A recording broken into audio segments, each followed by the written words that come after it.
we're gonna do our album, basically, and do our own show. Kasi parang malaking bagay sa amin yung live show. And malapit rin sa amin, sa amin itong Iloilo sa Bacolod. Kaya naisipan namin dito kung to. So yun, parang hindi siya yung malaking stepping stone siya sa amin kasi dito yung pangkaraniwan na ginagawa namin before compared to now. It's parang yung visual representation ng show, malalahad na talaga namin now kasi ito yung sariling show namin siya. So, we're very excited. Sana kayo rin.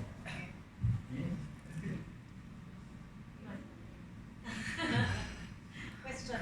Okay, before we proceed, I'd like to go back now. This is co-produced or we're organized this together with Central Philippine University Republic and Fuse Productions, Passionate Events. And of course, we have beneficiaries, so sorry, I forgot to acknowledge them. We have people from Association of Disabled Persons of Iloilo, hello. And of course, the Central Philippine University Work Student Organization. And then of course, part of the beneficiary is Friends of Cancer Kids Iloilo.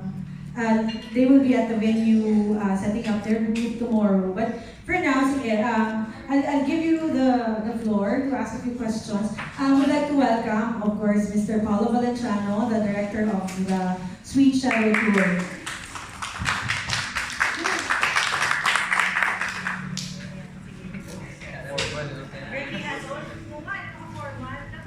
Okay, sige, let me ask na lang ganito.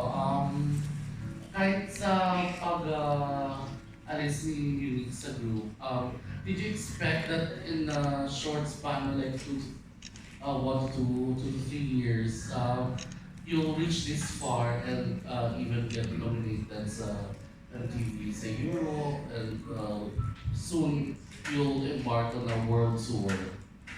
Did you expect it to be this fast? No.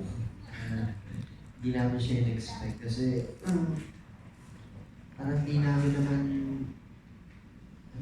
naman nasa plano namin na hindi naman. Siyempre nakaplano namin na mag-succeed pero siyempre hindi namin in-expect na gano'ng kabilis. Yung mga experiences na naabot namin ngayon, grateful kami kasi hindi pangkaraniwan yung mga naranasan namin kasagaan.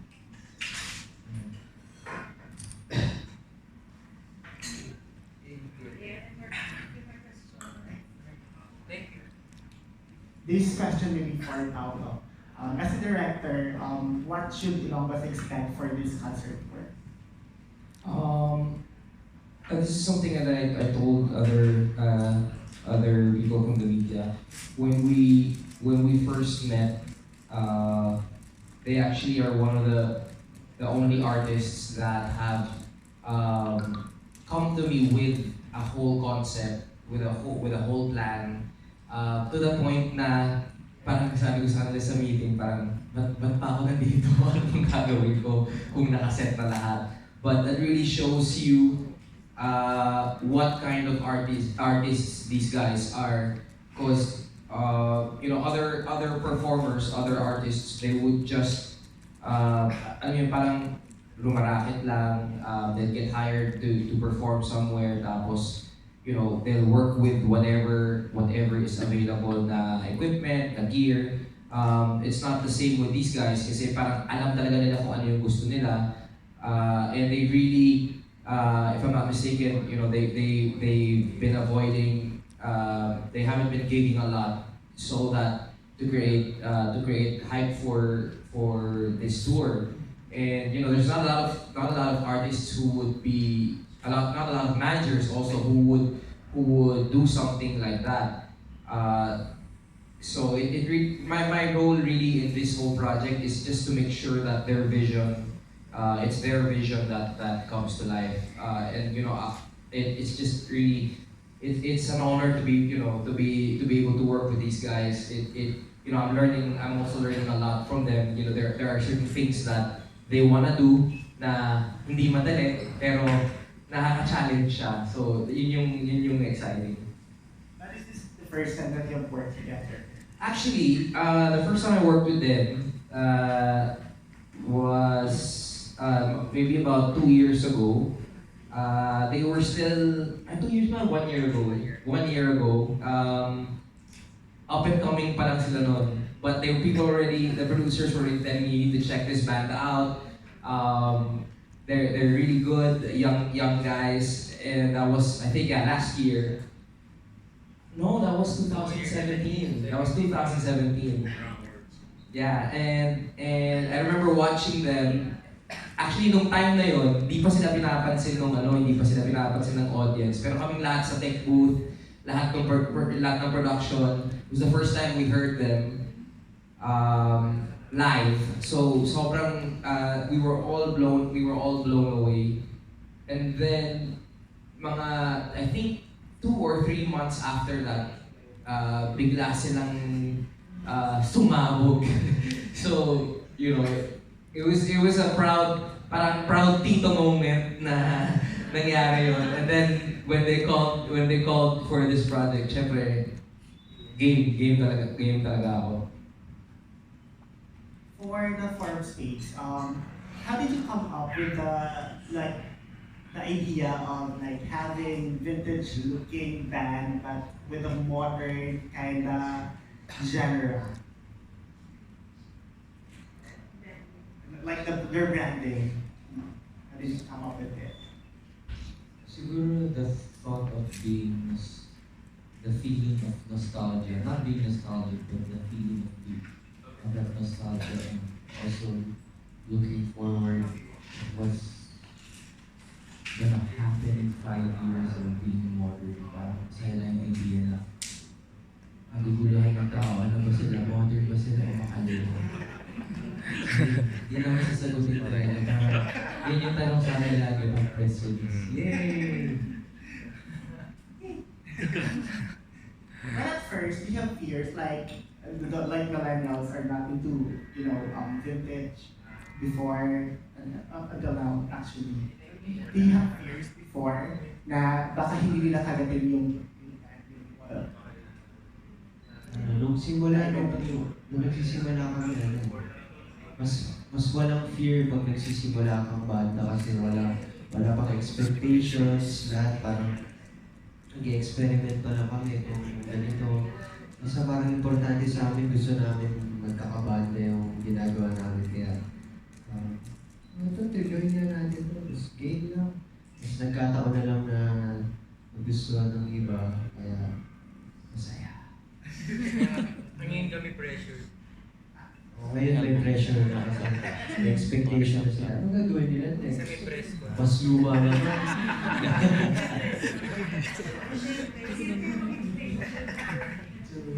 Pero what are the inspirations of most of their songs? Kasi I noticed that parang different yung messaging ng songs.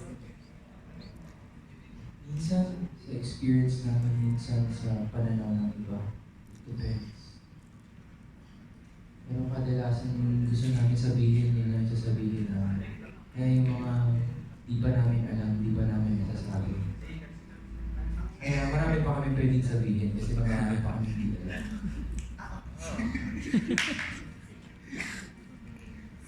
Good answer.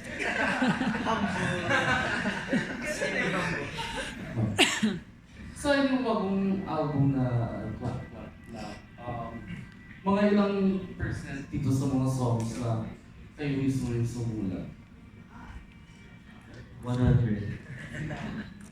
Sa mga nanonood ng mga sa mga nagre-react ng mga YouTubers sa performances niyo, some of them describe you as parang old time na mga rock na mga sa American rock before na parang classic na kasi nawawala na daw ngayon puro hip hop na yung mainstream. Ano yung parang reaction nyo na parang they would compliment you as parang really good na upcoming band?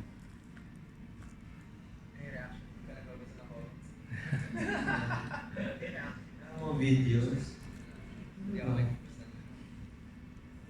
ko. Parang, totoo kasi lately, mga past few years, talagang ang malakas sa radio, sa hip-hop. Tapos yung parang, hanggang ngayon, yun yung malakas na genre. Kaya, parang nagulat na lang kami nung time na bigla sumabog yung banda na may chance pala na lumakas pa rin kung rock ba kami or kung ano man kami. Hindi namin alam. Hindi rin namin alam eh. Meron din kaming hip-hop background eh. Kaya hindi ko siguro yun yan. Baka hip rock. Yun. Hip rock. But instead of more of dark, mga theme mga songs, what do you prefer of writing songs that are more positive and more of the experience ng mga ordinary tao? Instead of dark, Depende eh. Minsan, may ginagawa kami na kahit dark yung message, light siya pakinggan. Kahit dark pakinggan, pero light yung message. Okay. So, yun lang. Parang wala kami piniprefer kung dapat dark or light. Parang kung ano yung dapat namin sabihin. Ulitin ko lang. Masasabi lang namin, yung sasabihin namin yun yung alam namin. So kung dark yung alam namin, dark masasulat. Kung light, yun rin yung dumadaan sa amin yung time na yan. So malamang lahat ng tao nakaka-experience ng dark moments sa life moments. I follow up na pala question to Direk. How did you come up with this partnership na coming up with Direk? Show nila na Actually, si Daddy A, we've known each other for quite some time because of through my dad. Si Blaster actually with Daddy A were the front act of my dad a couple of years back.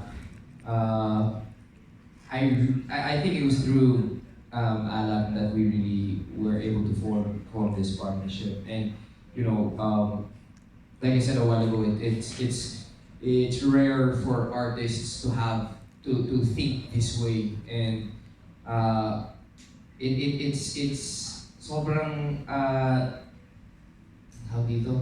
sobrang sarap na makatrabaho yung mga artists na gano'n. Yung talagang they put a lot of effort into the product, the music, the branding, the visuals. These guys there are not that many artists like this in the Philippines, and it's always for someone like me who works with all kinds of artists. This is really a place where we can do great stuff without any compromise. This is that kind of a partnership. how did you decide na dito magsisimula sa Iloilo Bacon? Oh, I think that's who would be with that. Or Like Nina, please. Yes.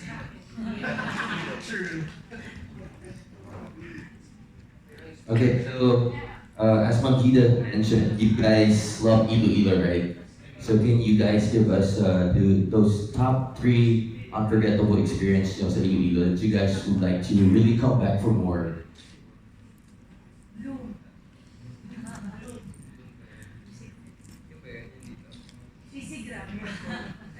CC Grab. Alala ko na. kailang shows pa kayo dito? That's one. Is it that?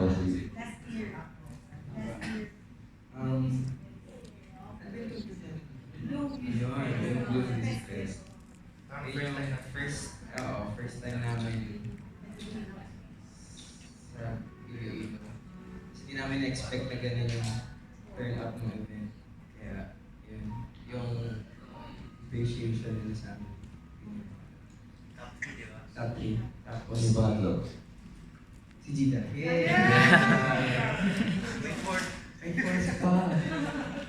Ano yun, parang may tumutugtog na banda bago kami. di alam ng bata na nasa likod lang kami. Parang tinutugtog yung kanta ng Orange and Lemon. Sabi biglang, unti-unti nagiging yung kanta namin. Wala na, nakakatuwa na. Very awkward.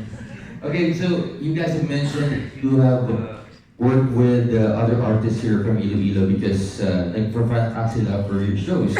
So, to name a few, Ethan Lucas of course. Si Ethan Lucas. Siya sa Warner, di ba? Oh, si Warner. So, would you say ba kayo bilang an artist na yung mga artist dito sa Iloilo may potential din? Yes.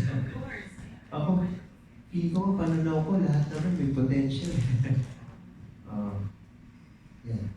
Okay, speaking of potential, and kasi alam namin we've been informed na meron daw kayong mga musicians sa family niyo, may mga influence kayo sa family niyo when it comes to music. So, can you guys tell us more about this?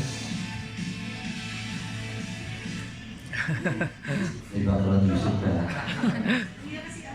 Masarap yung environment na pagkagising mo pa lang minsan napapatugtog na yung parents mo or alam mo may tugtog siya mamayang gabi. So parang subconsciously parang ini-inject yung music sa'yo. So parang habang lumalaki ka, mas nagiging natural yung music sa'yo, mas nagiging parte yung buhay. Kunyari, may certain music na naalala mo yung bata ka yung paborito ng dad. So, malaking factor yung environment sa pagiging musician. So yun lang, what about the both of you? Any musicians in family niyo? That's a musician.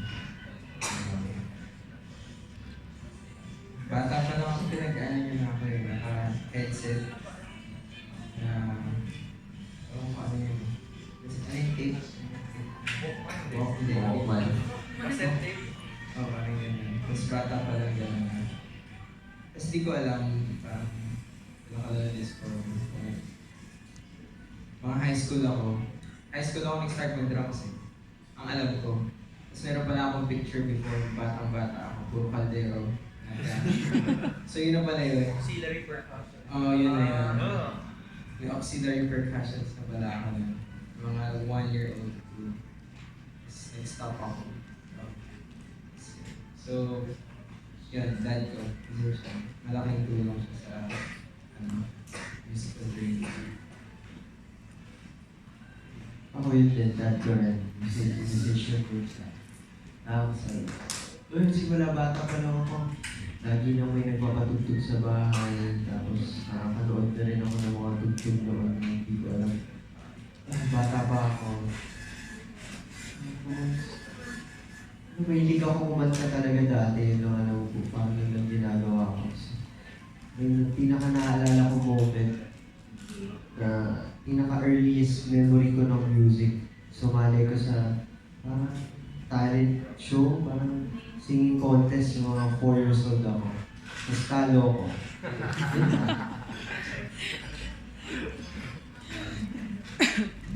Alright, thank you guys. Hello, so my question is about the tour. How many shows will you have for this tour? Yes. Ako hindi ko kabisado na. Pero mga 12, parang 12. Sa Philippines. Parang ganun. Okay, so your show for Iloilo will be the opening of the tour, the kick-off. Okay, so where else will you perform aside from Iloilo and Bacolod? Cebu, Davao, Logan, Manila. So are there any plans of having shows abroad? Yes, meron sa Canada, US, Middle East. Oh, Canada, US, or Middle East. So when will that be, sir? Estimated. September onwards. Thank you. And I gotta say that despite your very unique style, you have vintage like attires, and yeah, you are actually very rare artist that I noticed, and my brother is actually a big fan of yours, and yes, and I actually spent a lot of time with high school students, and they really love your music. Yeah, and they would really cry for you. That's what we talk about. Yeah, yeah, they really love you. So, what are your messages, or what is your message to your young fans, especially those high school students na I encountered?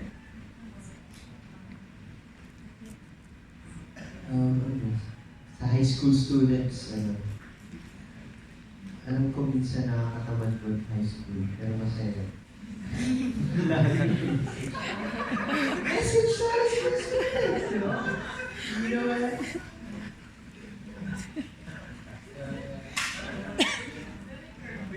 Message ko sa high school students na nakikinig sa amin.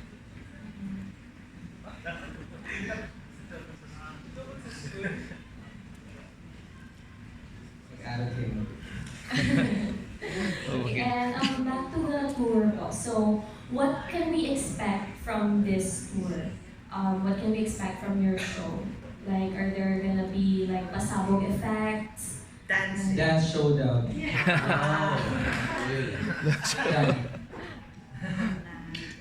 Okay, thank you so much.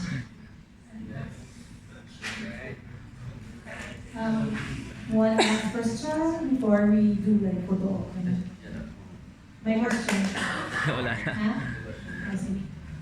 I have another question. Speaking of pasabog, ano bang kailangan namin abangan sa Four of Spades in terms of collaborations with other artists? Because we know that recently you guys collaborated with likes of Shanty Dope. That was good. And sino bang kailangan namin abangan yung collaboration nyo with? Siguro sa ngayon, di mo na kami parang collaborate kasi kakalabas na ng album namin. So focus kami sa individuality brand of the band. Pero ba yun parang araw makapag-collaborate kami sa or baby, baka may makasabay kami sa shows. Foreshadowing.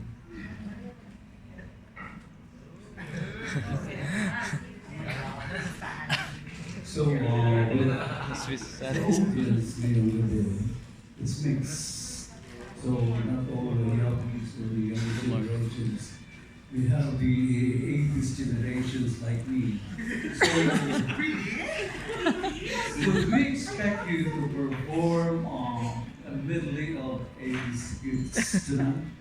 Tomorrow? Tonight, bird.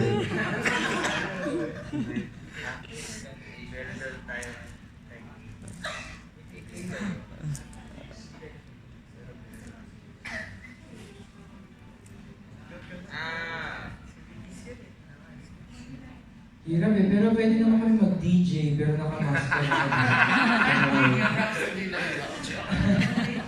Anong po ba request siya sa 80s? The Cure? O sino ba? ABBA? ABBA? The Best Mode?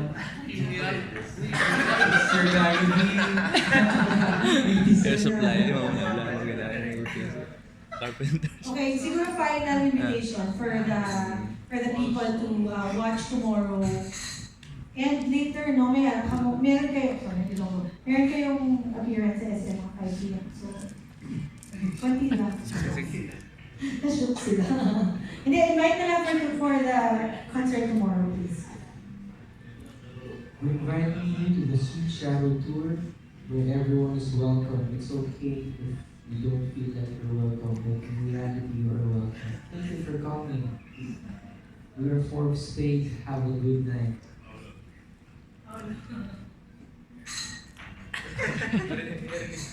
25 minutes. What was invite? Yeah, please come to the Sweet Shadow concert tomorrow. You can expect a very visual spectacle, and